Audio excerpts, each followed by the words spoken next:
बहुत बहुत खुशी है इस वक्त कि परमेश्वर की खरी शिक्षा पूरे भारत में और भारत के बाहर कई राज्यों में कम से कम 18 कंट्रीज में इस मसीह मंथन प्लेटफॉर्म के माध्यम से खरी शिक्षाओं को फैला रहा है।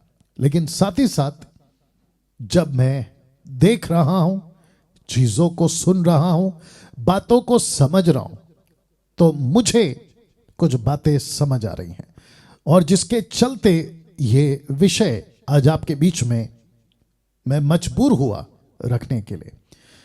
मसीह समाज के अंदर मैं एक ऐसा व्यक्ति जिसको पूरा मुंबई जानता है, महाराष्ट्र के ऐसे कई राज्य, जिले, डिस्ट्रिक्ट्स हैं जो मुझे जानते हैं, और भारत के अंदर कई देश में, भारत में कई स्टेट्स में लोग मुझे जानते हैं। एक व्यक्तिगत जिम्मेदार व्यक्ति, अगुवा और परमेश्वर का सेवक होने के नाते सब बातों को समझकर आज इस मुद्दे पे बात करने के लिए मैं आपके बीच आया हूं। मैं सबका सम्मान करता हूं, मैं सबकी आदर करता हूं, मैं सबको जानता हूं, लेकिन जब बात आती है परमेश्वर की, जब बात आती है परमेश्वर के राज्य की, जब बात आती है खरी शिक्षाओं की, तो वहां मुझे अपना स्टैंड लेना पड़ता है, क्योंकि मैं दो व्यक्तियों को एक साथ खुश नहीं रख सकता, मनुष्य को, परमेश्वर को। एक सच्चा सेवक कभी भी अपनी आइडेंटिटी बताकर रखता है लोगों को। जिस देश में वो रहता है वो बता देता है कि वो कैसा है। यीशु जब सेविकाएं करते थे वो अंदर कुछ बाहर कुछ ऐसा नहीं करते थे। उनका जो जीवन शैली था, लाइफस्टाइल, वो बिल्कुल ऐसा था जैसे चेलों के सामने वैसे ही शास्त्री फरीसियों के सामने, जैसे अन्य जातियों के सामने, टोटल ट्रांसपेरेंट, पारदर्शिता। मैं ऐसा क्यों कह रहा हूं? एक सेवक को, परमेश्वर के दास को, प्रभु के सेवक को टोटल ट्रांसपेरेंट होना बहुत जरूरी है। जिस चीज को गलत कहना है, डंके की चोट पे कहो यह गलत है। इससे नाराज होते हैं कुछ लोग, तो मैं कैसे कहूं इसकी चिंता आपको नहीं करना है, क्योंकि मैं वापस कहूंगा, एक ही वक्त में आप दो लोगों को खुश नहीं कर सकते। जिस जगह पे आपको स्टैंड लेना है कि यह गलत है, तो उसको बिल्कुल कहो यह गलत है।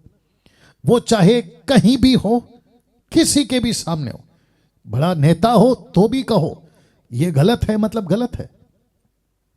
ऐसा ट्रांसपेरेंसी के साथ यह व्यक्ति आपके बीच मसीह मंथन के प्लेटफॉर्म से लगातार 2 से 2.5 साल के दरमियान सेविकाएं करते आ रहा है, और जिसके चलते मुझे लेखा, हिसाब किताब किसी संस्था को नहीं देना है, किसी so called bishop, archbishop, apostle, prophet को नहीं देना है।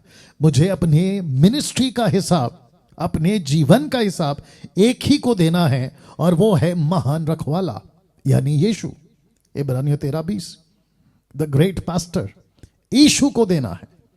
और जिसके चलते, क्योंकि मुझे एहसास है, आभास है, मुझे पता है कि किसी भी मिनिस्ट्री का कोई भी सेवक, किसी भी देश का कोई भी सेवक, उन सभी को न्याय सिंहासन के सामने, खास करके सेवकों को, एक दिन खड़ा होना होगा, और यीशु पूछेगा क्या सिखाया था और तुमने क्या सिखाया, क्या सीखा था और तुमने कैसे सिखा दिया, बाइबल क्या कहती है और तुमने क्या कह दिया। इन सभी बातों का लेखा यीशु मुझसे लेगा और मैं यीशु को दूंगा। तो जिसके चलते मुझसे, जो अभी देख रहे हैं, मैन प्लीजिंग, मनुष्य को खुश करने वाली बातें अपेक्षा मुझसे ना करें। और मैं वापस कहता हूं, मैं एक जिम्मेदार व्यक्ति हूं, परमेश्वर का सेवक हूं, साथ ही साथ मसीह समाज को मैं रिप्रेजेंट करता हूं अपनी मिनिस्ट्री में और अपने देश में।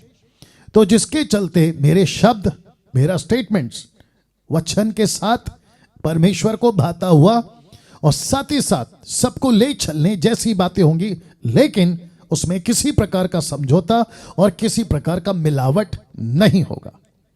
जी, आपने ठीक सुना।